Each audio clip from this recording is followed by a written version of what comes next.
৪৭ বছরের পুরনো ৩ পুরুষের ভাজা মাংসের দোকান, আগে 20 টাকা 22 টাকা কেজি মাংস ছিল, তখন থেকে আমার বাবা করে। যেখানে মাসে বিক্রি হয় ৩০ থেকে ৪০ লক্ষ টাকা। লাভ কম সেল বেশি ভাই। এটা কি সত্য নাকি মিথ্যা? সত্য ভাই, সত্য। এখানকার খাবার এতই স্পেশাল যে একবার খেলে বারবার আসতে হয়। সপ্তাহে 2 দিন আমরা আসি, আমাদের মিস যায় না। এখানে এত বিক্রির আসল রহস্য হচ্ছে খাবারের দাম খুবই কম, টেস্টটাও অসাধারণ। এভাবে ভাই সাহস করে কেউ এভাবে মাংস বেচতে পারবে না ভাই। আর একটা মজার বিষয় হচ্ছে এখানে আপনাকে খেতে হবে মাটিতে পাটিতে বসে। এটা আগের ঐতিহ্যটা আমি ধরে রাখছি ভাই। এখানে কালাবোনা ও ভাজা মাংস দুইটাই পাওয়া যায়, তবে সবচেয়ে বেশি বিক্রি হয় ভাজা মাংস। কোনো প্রকার পানি ছাড়া সম্পূর্ণ তেলের উপর লম্বা সময় জাল দিয়ে দিয়ে রান্না করা হয় এই ভাজা মাংস। এখানকার ভাজা মাংস কতটা জনপ্রিয় সেটা আপনি এখানকার মানুষের উপচে পড়া ভিড়টা থাকলে বুঝতে পারবেন। আপনি কত বছর ধরে খাচ্ছেন? 35 বছর থেকে খাই আমি। আমার জন্মের আগ থেকে খাওয়া দাওয়া করে এই আঙ্কেল। ভাত 20 টাকা, মাংস 160 টাকা। কেউ এভাবে মাংস বেচতে পারবে না ভাই। কারণ কি? লাভ কম সেল বেশি ভাই। আপনার প্রতিদিন কি পরিমাণ গরুর মাংস বিক্রি হয়? আমার এখন ভাই হলো ডাল সিজন ছোট দিন, তারপর 80 কেজি 90 কেজি কে লাগে একদিনে ভাইয়া। রাজশাহী তো কালাবোনার জন্য বিখ্যাত। রাজশাহীতে অনেক কালাবোনার দোকান আছে, বাট এই দোকানটা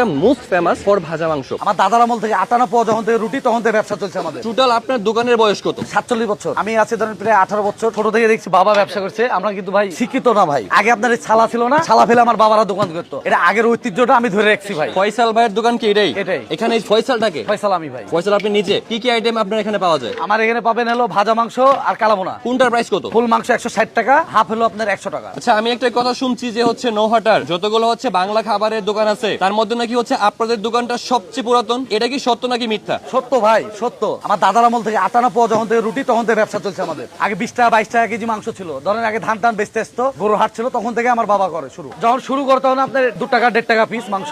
আগে কিন্তু এই ভাজা মাংস এটা ছিল না ভাই। ভুনা মাংস ছিল আর বড় পিস ভাই। একমাত্র আমরাই ভাজা মাংস বিক্রি করে। এটাই প্রথম শুরু। নহটাতে সর্বপ্রথম আমাদের দোকানটাই। পুরাতন মানুষ যদি এখানে থাকে, একটা 50 60 70 বছরের মানুষ, তারা বলতে পারবে যে হ্যাঁ এই মাংসটা কত দাম ছিল। আগে আপনার এই ছালা ছিল না, ছালা ফেলে আমার বাবারা দোকান করতো। আর এই টিন ছিল না ভাই, খেরের চাল ছিল ভাই। আমাদের এখানে শপে বসেও খেতে পারবেন, পার্টিতে বসেও খেতে পারবেন, আবার হলো চেয়ার টেবিলে বসে খেতে পারবেন। আপনি যদি বলেন যে আমি ঐতিহ্য ফিল নিবো, তাহলে আপনার পার্টি বসে খেতে পারবেন। পার্টি বসে আছে। আপনার দোকানটা শুরু হয় কখন? 9টা থেকে বিকাল 6টা 5টা পর্যন্ত। মাংসটা লালা দাও, এদিকে আসো। ভাই ভাজা মাংস দেবো না কালা বোনা দেবো? সব আছে, বসেন। কত নেবেন ভাত আপনি? বসেন। ফাইনালি ফয়সাল ভাইয়ের ভাজা মাংস আমার হাতে। আর হচ্ছে আমি একটা বিষয় দেখাই, এখানে হচ্ছে এই পাশে লোকজন পার্টিতে বসে খাচ্ছে আর ওই পাশটা হচ্ছে টেবিলে বসে খাচ্ছে। এই পাশে হচ্ছে লোকজন ওয়েট করতেছে। তো এবার আপনি বলেন যে আমার কি আদৌ সেখানে বসে খাওয়ার মতো কিংবা ভিডিও করার মতো এনভায়রনমেন্ট আছে? যার জন্যই হইতেছে কি আমি দোকানের বাইরে খাবারটা দাঁড়িয়ে খেতে হচ্ছে। তো আমি একটু কাছ থেকে দেখাই মাংসগুলো, একদম ভাজা ভাজা শুকনা মাংস। এই যে ব্যাপারটা আমি একটু সহজ করে বলি, এই যে মাংসগুলো এরকমই থাকে, শুকনা একদম ভাজা। আর এই পাশ থেকে হচ্ছে একটু কালো বোনার ঝোল দিচ্ছে, যেন হচ্ছে লোকজন যারা হচ্ছে খাবারের সাথে ভাতের সাথে ঝোল খেতে চায় তারা যেন খাবারটা ভাতটা যেন হচ্ছে খেতে পারে। বিসমিল্লাহ।